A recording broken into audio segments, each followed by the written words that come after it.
लिहान में। तो आइए कार्यक्रम में बढ़ते हैं आगे। किसान भाइयों बहनों, अब हम आपको जानकारी देने वाले हैं बथुए की खेती के संबंध में। किस तरह आप कर सकते हैं बथुए की खेती, इसकी खेती करने के दौरान कौन कौन सी ऐसी मुख्य बातें हैं जिनको आपने ध्यान में रखना है, कौन कौन सी ऐसी सावधानियां हैं जिन्हें आपने बरतना है। आइए तमाम जानकारियों पर डालते हैं एक नज़र। आज हम बथुआ की खेती के बारे में बात करेंगे। बथुआ के बीज उत्पादन, उसकी महत्व क्या है, उसके बारे में बात करेंगे।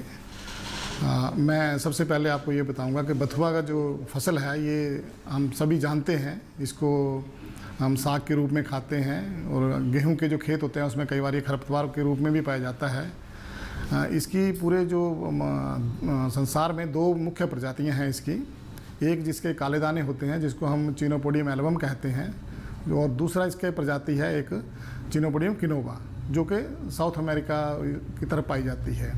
तो इसका उत्पादन दोनों ही चीज़ों के लिए किया जाता है, सब्जी के लिए भी और बीज के लिए भी। इसका आप पूछेंगे कि इसका महत्व इतना क्यों बड़ा है, तो आपने देखा होना अभी कुछ 2013 जो हमारा था इंटरनेशनल ईयर ऑफ किनोवा कहा गया उसको। तो इसके महत्व को बढ़ाने के लिए, क्योंकि इसकी जो गुणवत्ता है, जो इसमें गुण है, जो न्यूट्रिशनल वैल्यू है इसकी, वो बहुत अच्छी है। इसमें जितने भी हमारे जो एसेंशियल अमाइनो एसिड्स हैं जो कि अक्सर जो आपका गेहूं है, चावल है, मक्का है, उसमें नहीं पाए जाते हैं या कम मात्रा में पाए जाते हैं। लेकिन ये इस प्रकार जो फसलें हैं, चाहे बथुआ है, चाहे और भी आपके कोदा है, कौनी है, इस तरह के जो स्मॉल मिलेट्स हम इन्हें कहते हैं या स्यूडो सीरियल्स करके कह आते हैं ये, तो इनकी जो माइक्रो न्यूट्रिएंट्स जो होते हैं, जो जिसकी वजह से हमें अक्सर जो है वो बीमारियाँ बहुत ज़्यादा लगती हैं, क्योंकि जो जितनी हमारी जो फूड हैबिट्स हैं, जो हमारी डाइटरी हैबिट्स हैं, उसकी वजह से हमें बहुत ज़्यादा आज की जो वातावरण है उसमें बीमारियाँ ज़्यादा लग रही हैं। तो इसलिए बहुत ज़्यादा इसके ऊपर महत्व दिया जा रहा है कि हम ऐसी फसलों का भी अपने उसमें जो हमारी फूड बास्केट है या जो हमारा जो हम फसलें लगाते हैं उसमें ऐसी फसलों को भी लाएं। तो इससे दो फ़ायदे होंगे। एक तो फ़ायदा ये होगा कि आपका जो न्यूट्रिशन है, जो आपकी गुणवत्ता वाली चीज़ें आपने खानी है, परिवार के लिए जो हमने पैदा करना है, उसके लिए बहुत अच्छा इसका फ़ायदा होगा। दूसरा क्या होगा कि आपको जैसे आजकल जो आप देखेंगे कि जो किनोवा है, इसकी पूरे जो दक्षिण भारत है उसमें इसकी खेती हो रही है, और इसका जो बड़े बड़े मॉल हैं, शॉपिंग मॉल, वहाँ पे इसके जो बीज का एक पैकेट जो रोस्टेड ग्रेन है वो 1500 से 2000 रुपये किलो तक इसका बिक रहा है। तो उससे जो किसान भाई हैं उसकी आमदनी भी थोड़ी बढ़ा सकते हैं इससे कर करके। तो इसकी सामान्यतः खेती जो है वो पूरे देश में होती है। और इसका जो काले रंग का बाथू है इसको हम सामान्यतः उसके लिए यूज़ करते हैं, जैसे मैंने कहा कि सब्जी के लिए, और जो दूसरा है उसके हम करते हैं बीज के लिए। तो पहाड़ी क्षेत्रों में जो इसकी खेती है वो तो होती है आजकल, अभी अप्रैल मई में इसकी, अप्रैल के आखिर तक जो इसकी हम बिजाई कर देते हैं।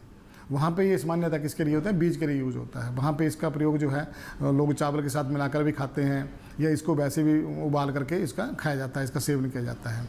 जबकि मैदानी क्षेत्रों में जो इसकी खेती है वो साग के लिए ज़्यादातर होती है, और इसकी जो बिजाई है उस टाइम फिर आपको नवंबर दिसंबर में करनी पड़ती है। जहाँ पाला जो बहुत ज़्यादा पड़ता हो वहाँ नवंबर में कर लेते हैं हम, अक्टूबर के आखिर में भी कर लेते हैं। तो सर्दियों में इसकी खेती हम करते हैं और इसको साग के रूप में प्रयोग करते हैं।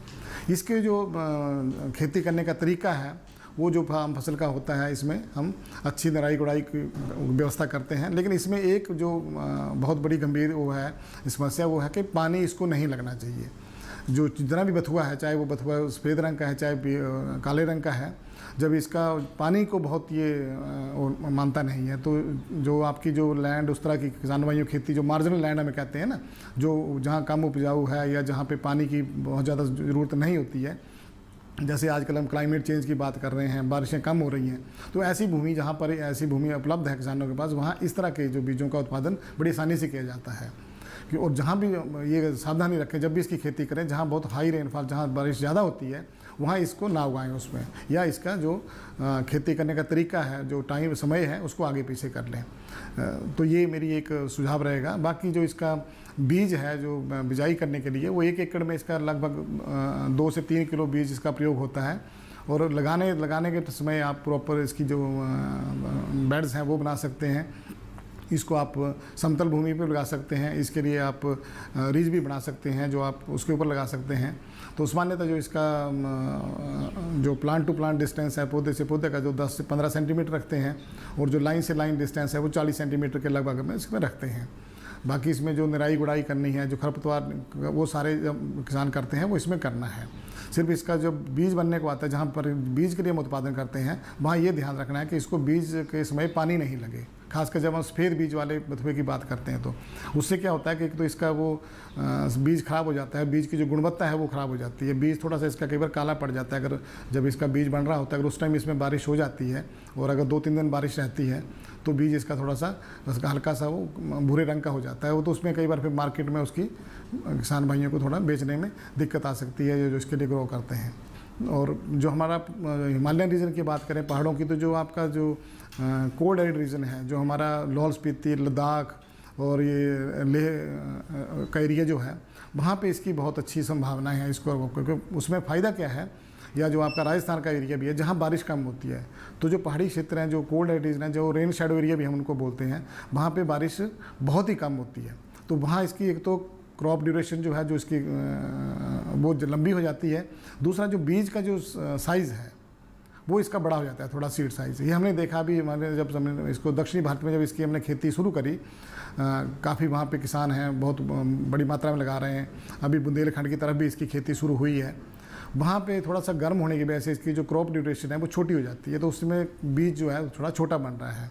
तो इसलिए उनके साथ मिलके हमने ये जो कोल्ड एरिड रीजन है, लेह लद्दाख का, स्पीति का और किन्नौर का एरिया, इस तरफ हमने इसकी खेती का पॉसिबिलिटी जो है एक्सप्लोर की है। तो वहाँ पे जब इसको हमने लगाया, इसके हमने ट्राइड वहाँ लगाए, तो वहाँ थोड़ा सा इसका बीज का जो साइज़ है, खासकर सफ़ेद वाले का, वो थोड़ा अच्छा हो गया है। तो ये हम देख रहे हैं इसकी संभावना काफ़ी बढ़ रही है। और जहाँ तक इसकी मार्केट है, तो इसका जो सफ़ेद वाला है, इसकी थोड़ी सी प्रोसेसिंग करनी पड़ती है, क्योंकि इसका जो ऊपर का छिलका है उसमें सैपोनिन होते हैं। तो उसको प्रोसेसिंग करने के लिए अब इस उत्तर भारत में तो कभी इसका कोई प्रोसेसिंग प्लांट नहीं है, लेकिन दक्षिणी भारत में इसके 2-3 जगह, बेंगलोर में और हैदराबाद में, इसके प्रोसेसिंग प्लांट लग गए हैं, जहाँ पे इसको आप प्रोसेस करके फिर इसको रोस्ट करके इसकी पैकिंग हो जाती है और बड़े अच्छे इसके दाम जो है आजकल किसानों को मिल रहे हैं। तो मैं यही कहना चाहूँगा इसमें कि इसकी जो गुणवत्ता है, और साथ में मेरा ये भी रहता है कि इसकी जो गुणवत्ता है, जो गुण है इसके अंदर, इन फसलों के अंदर, चाहे वो बथुआ है चाहे दूसरी फसलें हैं, ये बहुत अच्छे गुण हैं। तो ये बहुत बढ़िया रहेगा कि आज हम ये जो डाइटरी हैबिट्स हैं, जो हमारा डाइटरी फूड बॉल है, उसके अंदर हम इनका समावेश करें इन फसलों का, तो बहुत ही एक अच्छा रहेगा। एक परिवार के लिए पूरा संतुलित जो है एक आहार मिलेगा हमें, जो कि बहुत संकुचित होता जा रहा है। आपने देखा होगा आजकल हम खाली गेहूं और चावल के अलावा कुछ नहीं खाते हैं, बहुत कम हमारा संकुचित रह गया। मक्की भी अब लोगों ने खाना बंद कर दी है, बाजरे का प्रयोग कम हो गया है।